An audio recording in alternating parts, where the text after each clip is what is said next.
Welcome. This is Dr. John DeMartini. This is one of the most amazing and inspiring shows that you can listen into. If you want to be on the edge of your seats, if you want to open up your heart, if you want to expand your mind, and you want to meet incredible people, stay tuned because you're just about to experience a transformative radio show that will change your life. And you're listening to the Dr. Pat Show that's coming up right next. Welcome to the Dr. Pat Show. Talk radio to thrive by. Powerful, inspiring, and coming to you live, bringing you stories of people like you and me, busting through and living life full out. Get ready to dare to wonder what your life would be like if you knew you could not fail.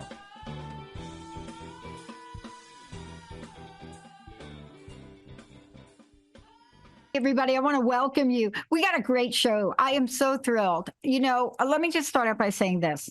I was just talking with somebody a little while ago this morning, and they were asking me about what the 20-year journey was like.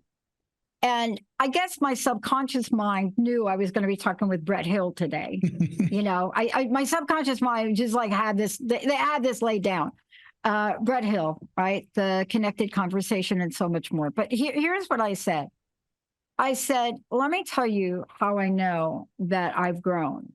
I said, 20 years ago, I got my first request to interview somebody on mindfulness. It came from Gail Tour on a book that she had 20 years ago. And I found out years later, I was the only one that said yes for that interview. Now, here's what Gail didn't know. I was clueless about what that meant.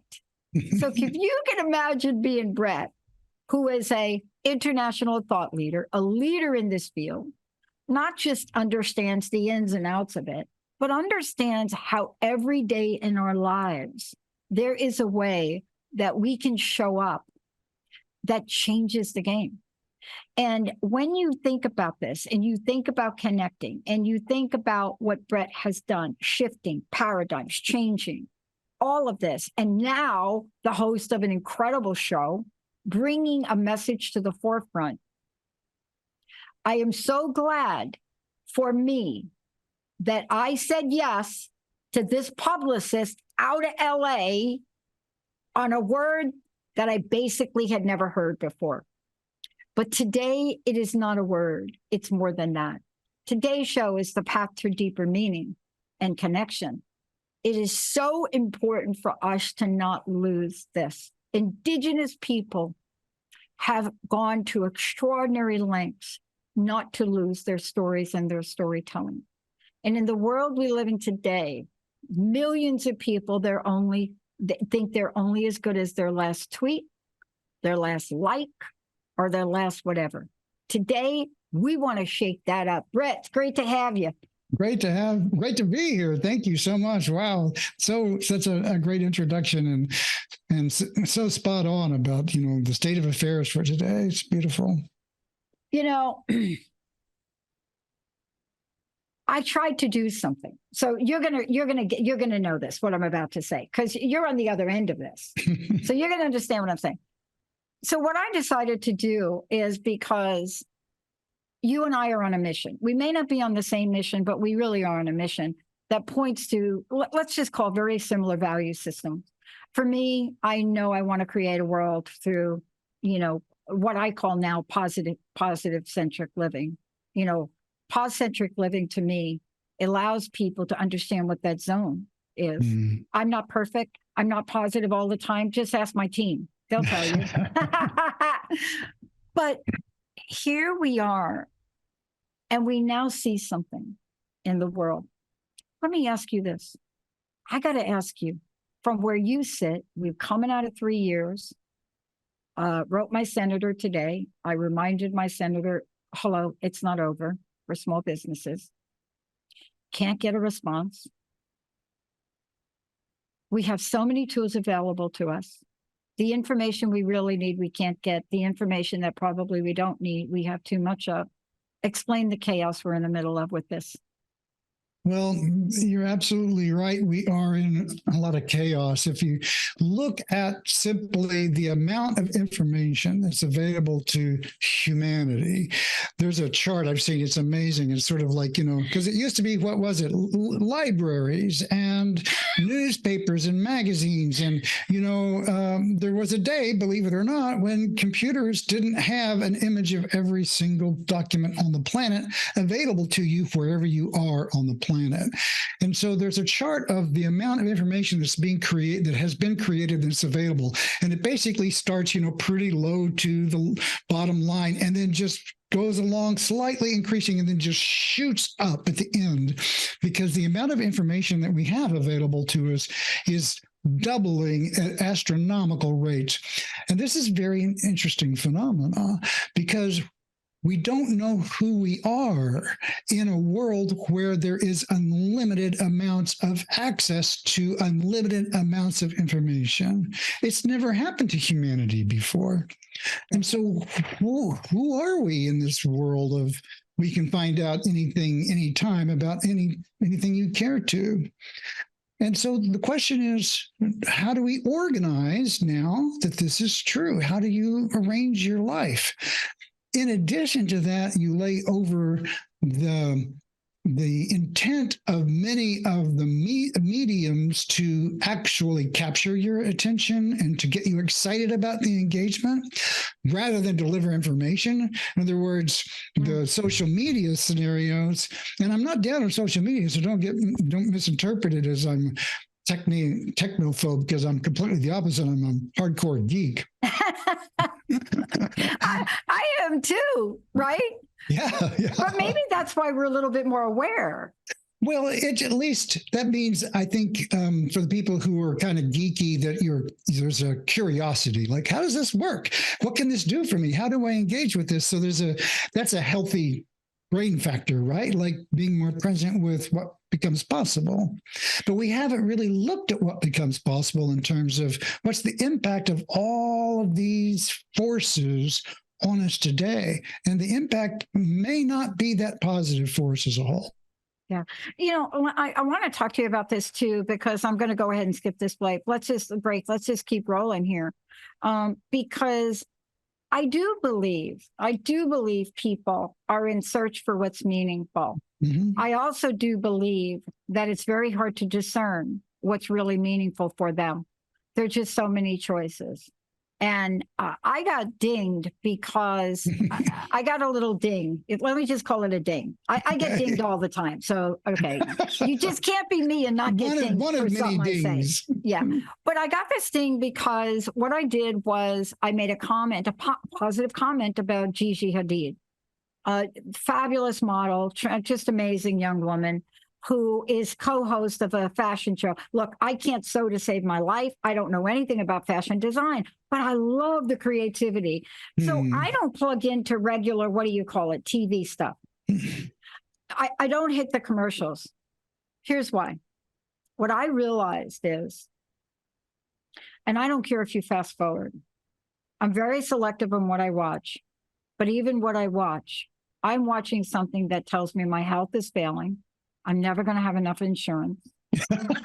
That whatever drug I think I'm taking is never going to be good enough.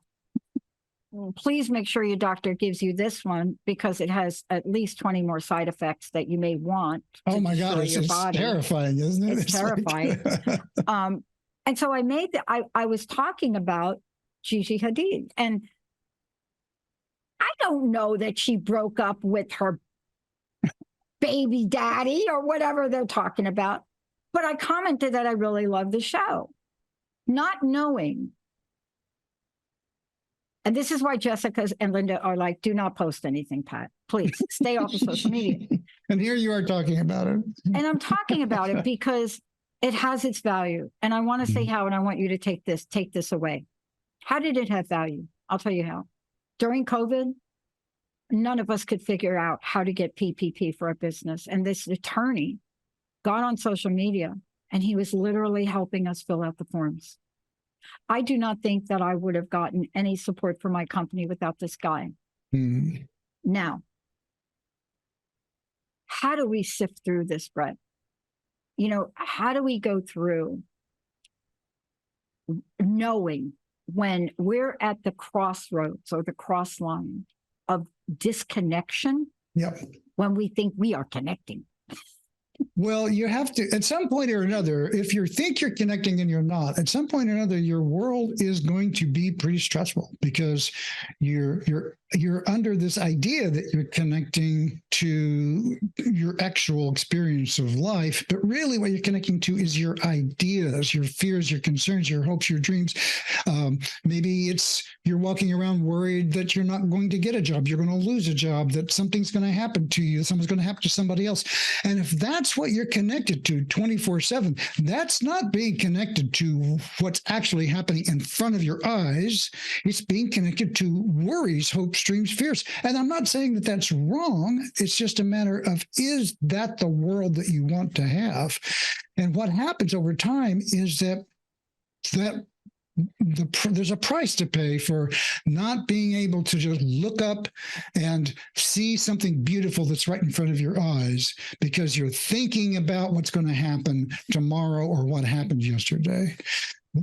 You can live your whole life that way.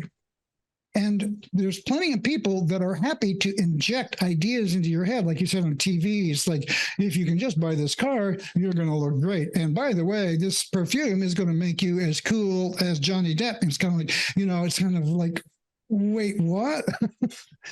And the answer to that is to get conscious, get present with what is your actual experience in the moment. And being able to name that, like being able to say, oh, right now, I don't feel really that great. And I'd really like to feel better. Once you get in touch with, I'd really like to feel better, then you have a motivation to actually do something about it. And it starts very, very simply. Yeah. Notice the goodness that happens 1,000 times a day in your life, every day. You just aren't paying attention to it. I love this. I get to hang out with people of all different ages. I do. I work with teens in recovery. I'm around younger people. I love kids. So try this one on. Another pop culture reference. I hope you're ready for it.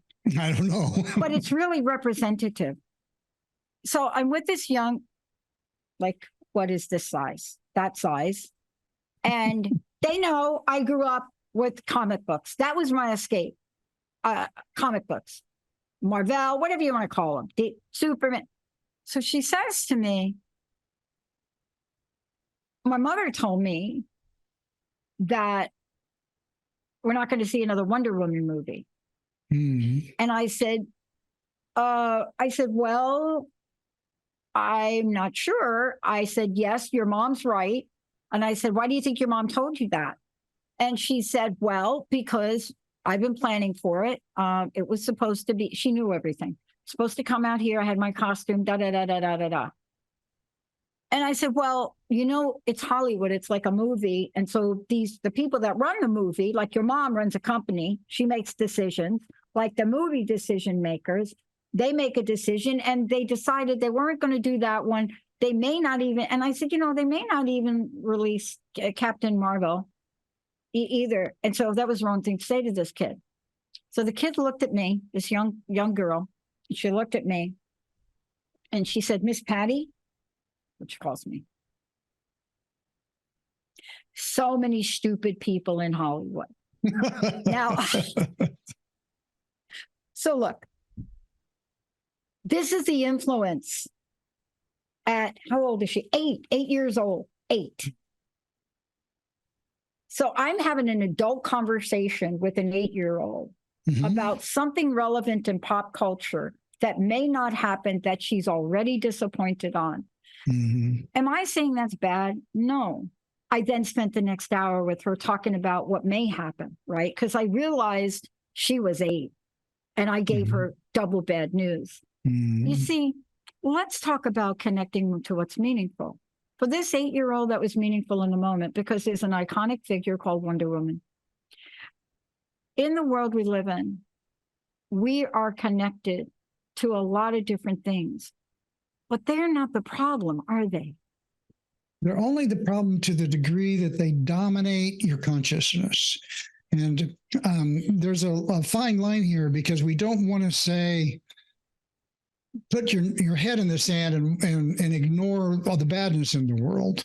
But I have a saying that it goes like this. It's like, in a world with unlimited beauty and unlimited injustice, who do you choose to be, considering that you have limited time? Wow.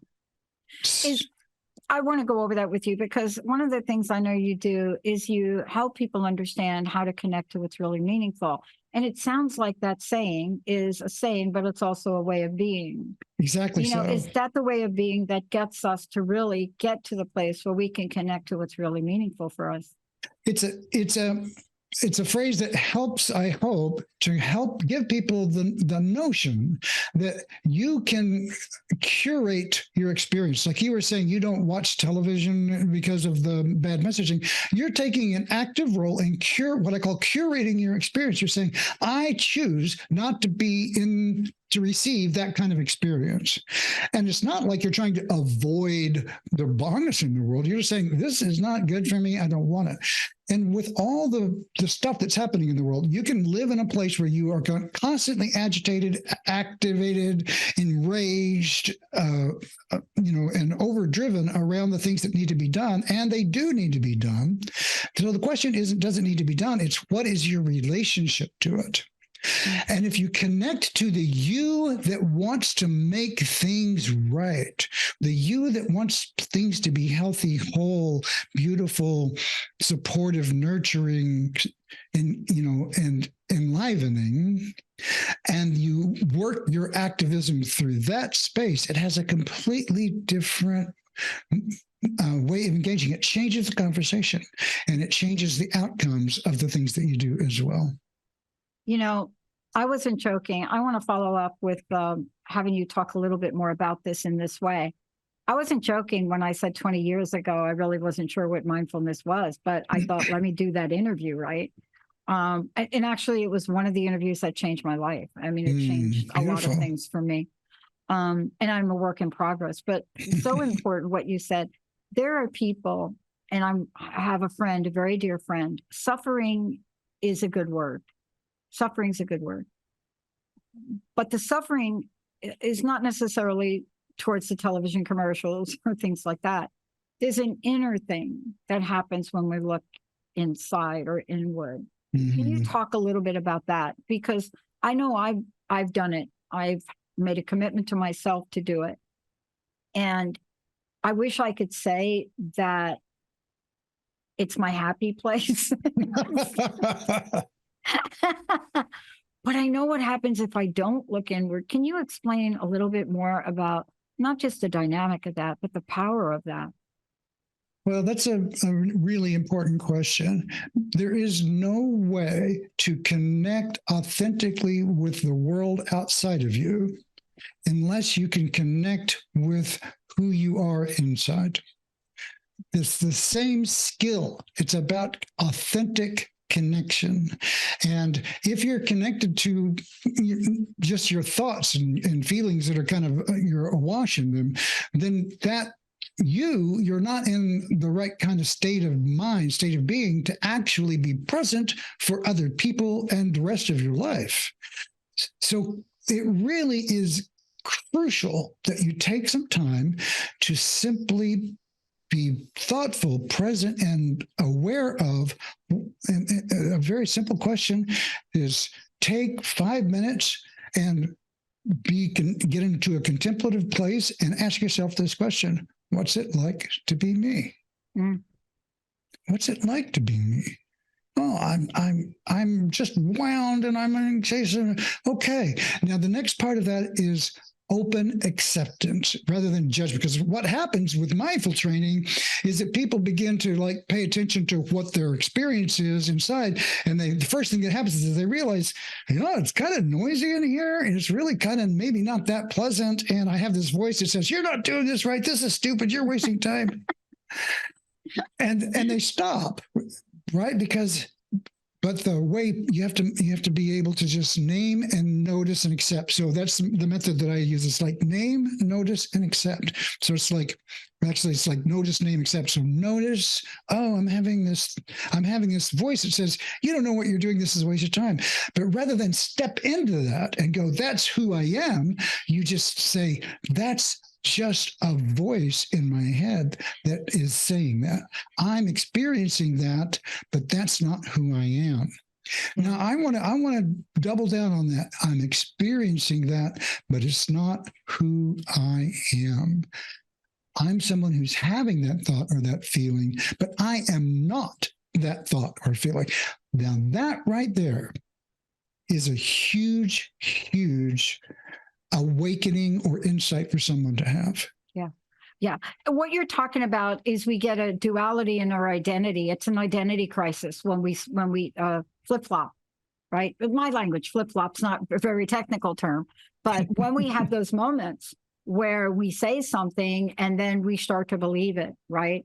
Or we believe it and then we say it. I'm not sure if it's the chicken or the egg, but it doesn't matter, does it? Not really in some ways. The point is your consciousness, your identity, you get attached to the idea before you even know that there's a choice to be had. Yeah. We're going to take a break. But before we do, look, one of the things I want everyone to know here, Brett, is it's an understatement when I say you're a leader in this field. You are somebody that has written a script in this field. You're rewriting it. You're out in the world. You teach it. You work with people one-on-one because you understand the power on the inside and the power that which people can have to live a great life on the outside. And this right here has been the missing link for so many people.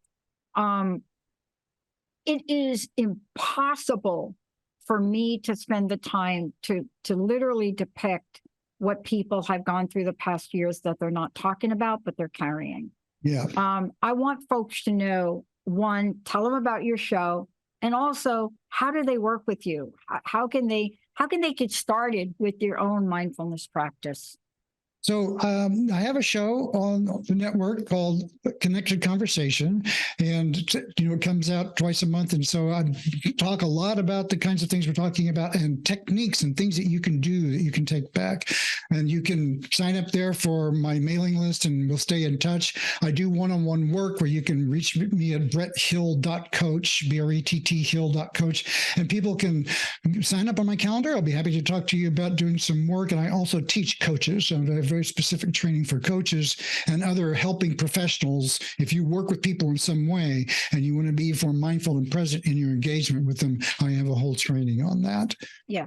It's essential. Anybody out there that's a coach that you haven't gone through this training, I'm going to tell you, it is super essential, because if you have signed up to become a coach, which means you're helping other people, there is an extraordinary opportunity to do that in a way that you've never done before, but also in a way where you understand that part of mindfulness, we'll talk about this when we come back, part of, the connected conversation, part of mindfulness is also an aspect of self-care.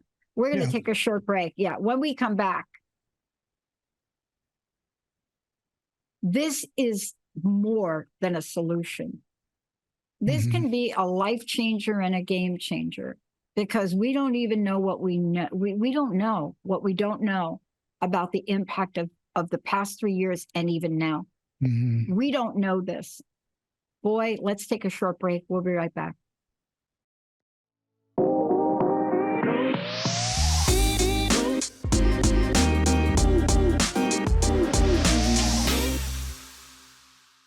Welcome back. I'm so thrilled to have Brett joining me here today, Brett Hill.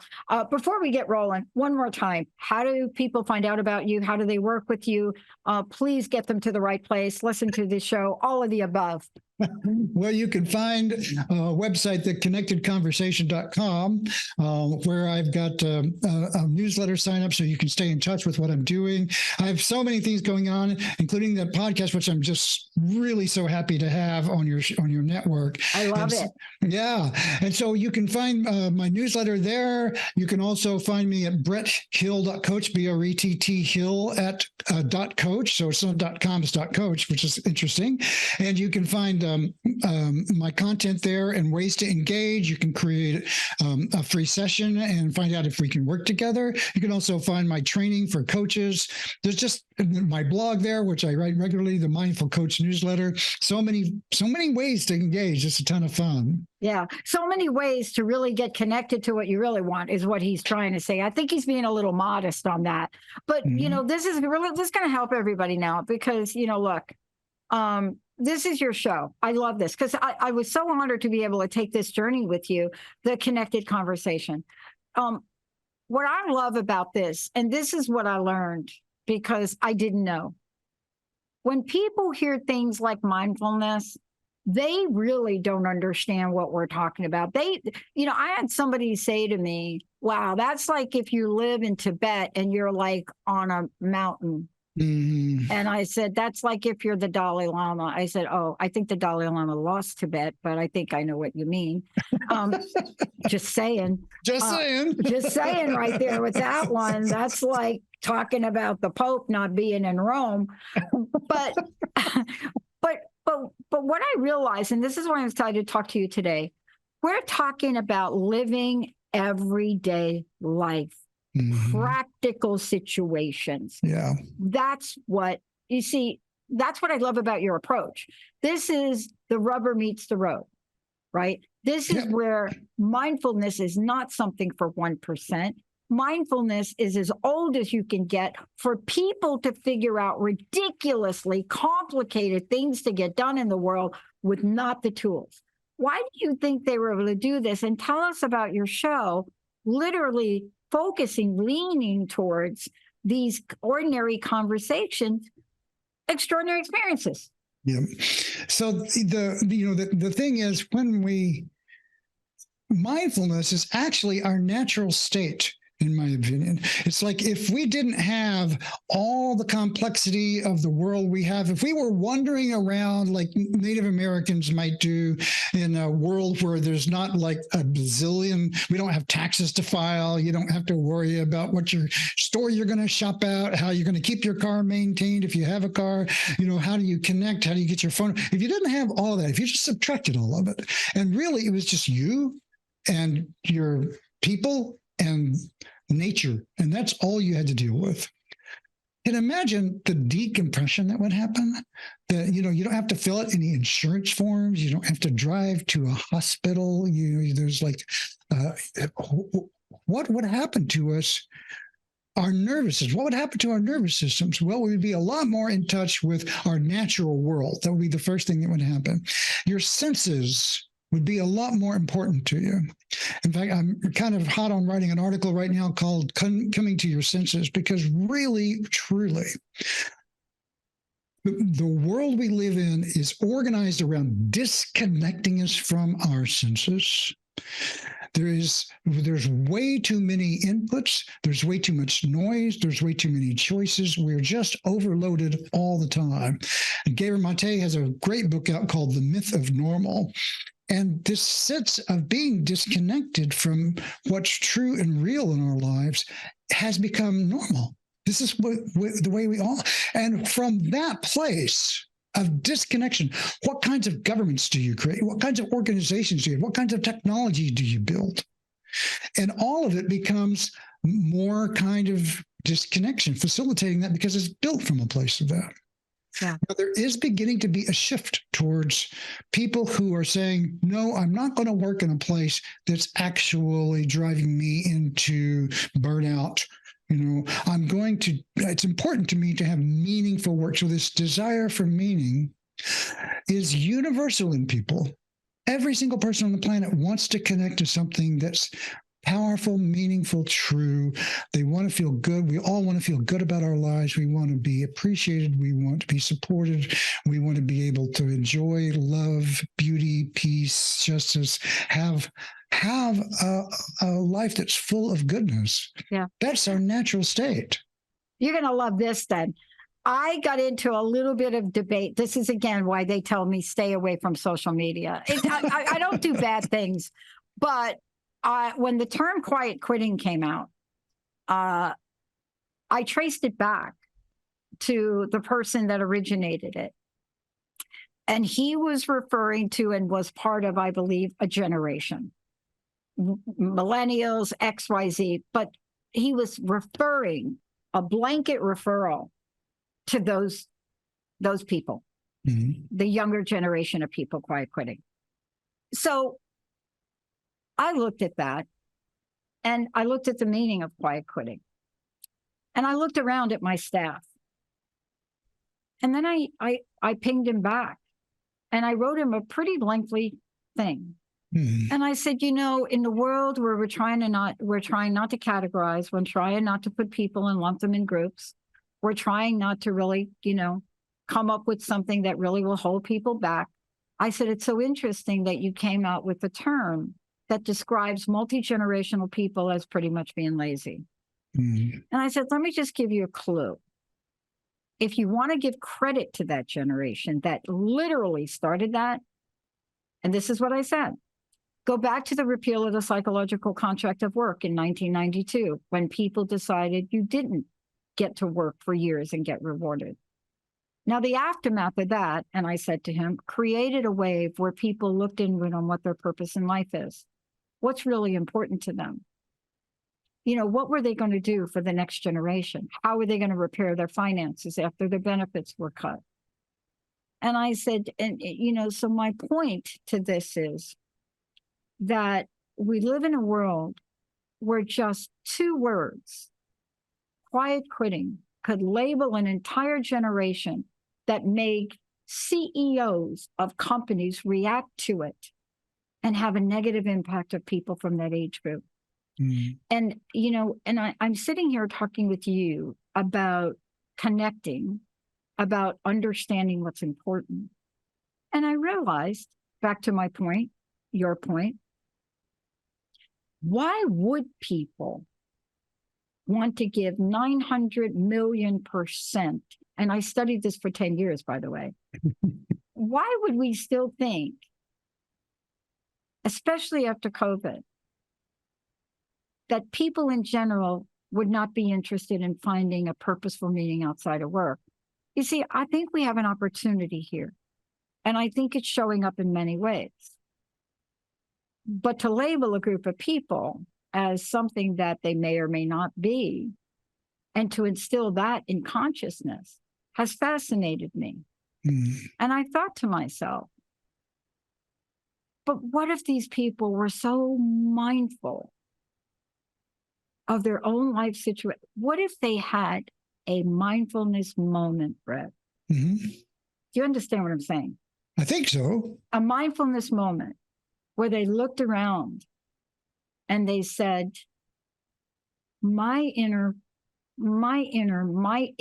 person doesn't want to suffer anymore, doesn't want to settle anymore. You see, it's a very generic conclusion to come to that must have started from some inward pain. Do you see what I mean? Yeah. All of this, all human change starts from some pain, right? And so no it's like, kidding. Yeah. So it's like, I don't want this experience anymore, whatever it is. Right. This is a technique. I actually teach this in my class for coaches. I learned it when I was studying somatic psychotherapy, called reference for the preference. And what you do is with coaches, the very first thing I do in my classes, I say, okay, so let's just sit and talk about how are you? What are you doing? What's good for you? How do you like your work? Blah, blah, blah. And we just talk just normally. And then I say, okay, now let's take a moment and just get present. And by that, I mean, just make the intention to really pay attention. Check in with how you're feeling right now. Slow things down. Really look at the people that are here. Really see their faces. And now I want to have you do the exact same thing.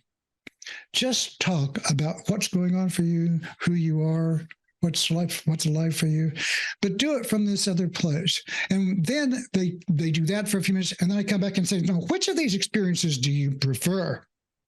And they go, well, gosh, it was so much juicier and there was so much more connection in the second time around. And so I said, so in this case, so there's the reference for the preference. The first one was just normal, and the second one was like so much better.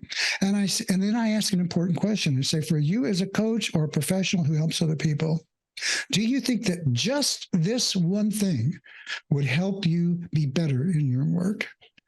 And they all go, oh my God, yes, of course.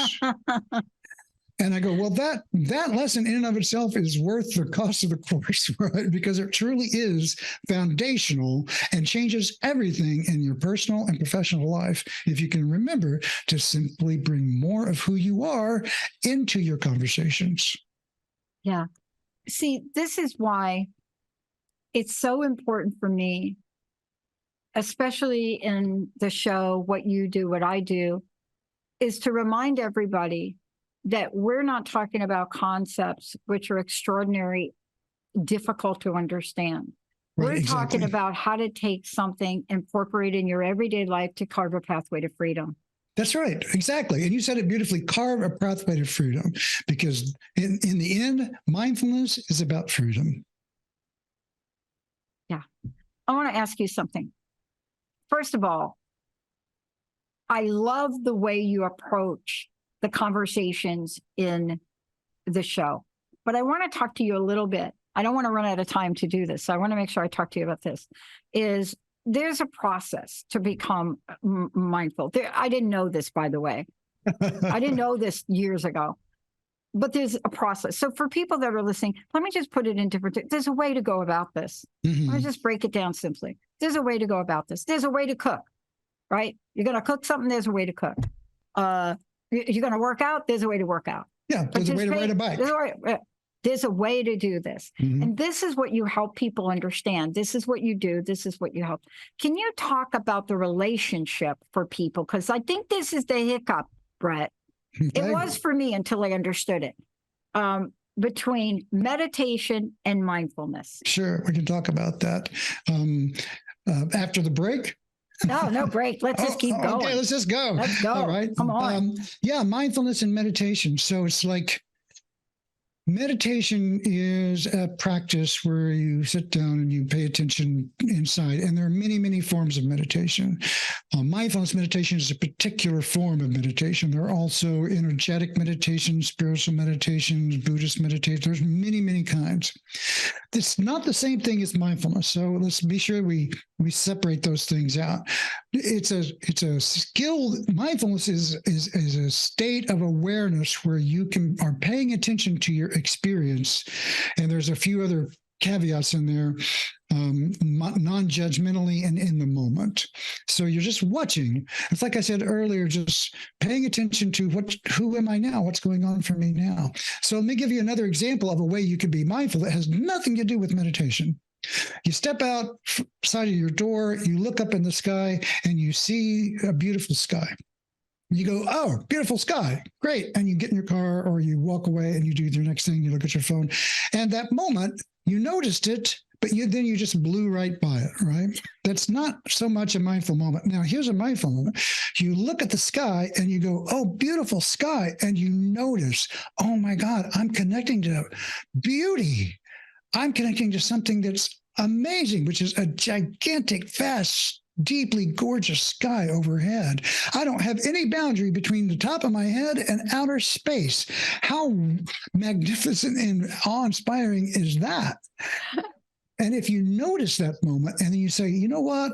I am just going to hang out here for about 5 seconds and let myself feel being in contact with this gorgeousness. Now you've turned what is an ordinary experience into an extraordinary moment because you've chosen to be present with your in-the-moment experience. That's a pure moment of mindfulness. It has nothing to do with meditation. I love that you did that. I was on a call this morning with one of our hosts who lives in the big nature, like in the middle of our call, and we were talking. She looks out the window and she said, I have to stop. There's a wolf. Wow. Right. Now, how is this? I'm going to tell you how this is related. And I said to her, you've got to be kidding. Take a picture for me. because that's one of my totems. That's one of my guides. I was given that guide in 1997, and I'm still learning what that means. She said, so you're the one that brought. Here we are in the middle of a thing, a work thing.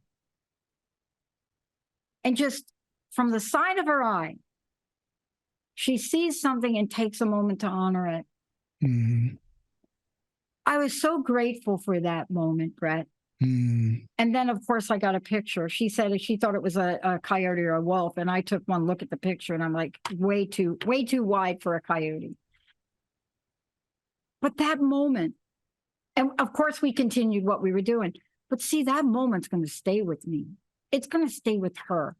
It's the connected conversation, right? Yeah. Would you say, is that a decent example? Sure. Well, the point is being present for what's happening in the moment and then letting yourself experience that.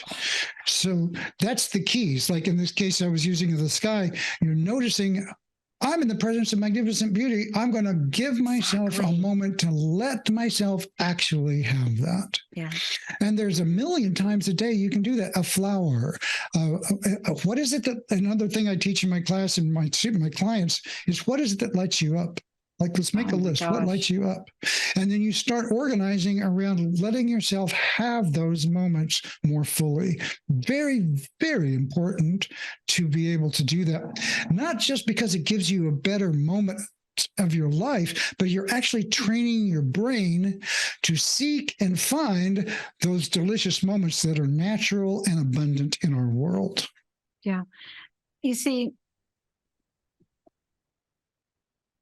there's a part of what you do and the way you do it is so important, and it's so relevant to the world we live in. Because I want to go back to where we started for a minute. Burnout, exhaustion, whatever you want to call it, overstimulation with information. Wonder Woman 3 is canceled, whatever it may be, right? Because if you're the mom of my beautiful 8-year-old friend, this is not going to go away. And in a mom's world today, that mom has to have a moment that you just described in the busiest and busiest of days for moms. But you're here and your show's here to show us that we can make a different choice. Is that true? Yes, you can make a choice of so she's having a bad moment around, the show isn't going to happen, but her connection to what it means to her is alive and well. And so you can facilitate towards helping her embody the spirit of what it is that wakes up in her because she's in rapport with that. That isn't going to go away regardless of the characters that she's seeing or is attached to, or that the movie does, because the movies are always going to change. That's always going to happen. But what isn't going to change is the spirit in her that responds to that. When you're in touch with that, then the disappointment begins to take a back seat, because that's always alive. Yeah. Now, fast forward to when this kid grows up, because you're going to find with this. You ready? The next word out of her mom's an attorney in our area. The next thing that's out of her mouth, she says, "Mom, can we file a class action suit against Hollywood?" And I had to wait for a minute because she was so serious. But you see, what we're talking about is we're having a conversation about something that was inwardly painful for this child. How many of us as adults take our inward painfulness and don't even ask the question this 8-year-old did? Can't even get in touch with what's going on. And that's where I think what you're doing, the reason you started to do your show, the work that you do to help coaches, my gosh, if they don't need this, I don't know. But let's talk about this next level for people, because this is a pathway to freedom. Tell us from your perspective what you've seen in this area. Well, in terms of, this is really, truly the heart of it. And it's that, when you're not mindful, you're on what they call in the lingo, the default mode network. And this is your neurology. This is just like, I want this, I'm going to do this. This is important. I'm going to take this. You're just kind of operating on automatic, and you're not really present for what you're doing. And I'm not blaming people for that, because that's just what the brain does. In other words, when you sit down to tie your shoe, you don't have to figure it out. After you've done the hard work of figuring it out, it's in your muscle memory. Your brain operates in a way to take things out of conscious memory work, because that's hard work for the brain to do. So the brain is always trying to make your mind available for something other than what you're having to do right now. That's just, when you first learn to ride a bike, it's hard, and you fall off and you get hurt. And if you fall off and you get hurt and you go, forget this is painful and dangerous, and you never get on the bike again, then you never learn about the freedom that you can have and the places you can go and the adventures you can have that you couldn't have otherwise. Yeah. And so it's a matter of which are you connected to? Do I want the freedom, adventure, discovery, or am I more connected to the possibility that this might actually be uncomfortable and hurt for a little while? Yeah. So it's really what lights up for you the most in that way. One leads to freedom, the other leads to it's just less freedom in a way. Now there's another side to this, which is the capacity to choose. There's a famous quote by Viktor Frankl, which is, between stimulus and response, there is a moment. There's a moment, and in that moment is the power to choose, and in that choosing, there is freedom. So in taking this all the way back to a conversation, if someone is talking to me and they're really upset, I can say, "Oh, well, that's terrible. Tell me more," which is fine. Well, I can also take a step back and just notice, oh, this person's really upset. I can ask them about more. I can comment about the state that they're in, or I can put my arm around their shoulder and say, I'm here for you. Which of these would be in best service of my companion here? And then you make a choice. That's freedom, having a choice. And if you're not aware of that choice, you're not free. Yeah. So that's what mindfulness does, is it gives you the space internally to make better choices. And I love that you quoted Viktor Frankl. Such a teacher for me. In, again, a book somebody gave me many years ago that I didn't read right at that time. But thank you for all that you do, Brett. Please just take a moment and let everybody know again, not just how to find out about you, but your show and the many things you're doing to really help us all on that pathway to freedom. Right. So that you can find out, you can get the newsletter at connectedconversation.com. And then my main coaching page, which is bretthill.coach, where I can meet with people one-on-one to see if there's a fit there. I also do the mindfulcoachmethod.com, which is teaching coaches. And I just started a brand new association called the Mindful Coach Association.com. And so it's Mindful Coach Association, where anybody who's a coach or helping professional who values mindfulness in their professional life and their work can join that for absolutely free. We have meetings every week, or every other week, and it's a ton of fun. So there's lots of ways to engage. Get on one of my lists, and you'll find out ways to connect, and you can land in the one-on-one work or the coaching work or the community. Lots of ways to engage. Thank you. Thank you so much, Brett. Last question. What's your personal message? What would you like to leave us with today? Take a moment, take a breath, connect to the great beauty and goodness around you. Then walk through to your next moment connected to that, and notice what changes. Thank you. Brett Hill, everybody. I'm Dr. Pat. Thank you for tuning us in and turning us on. And remember, we are clearly talking about a pathway to freedom. All it takes is one step. That's it. Just takes that one step and you're on your way. Thank you, Brett. Thank you so much. Thank you very much. Thanks to the best audience on the planet. We'll see you next time.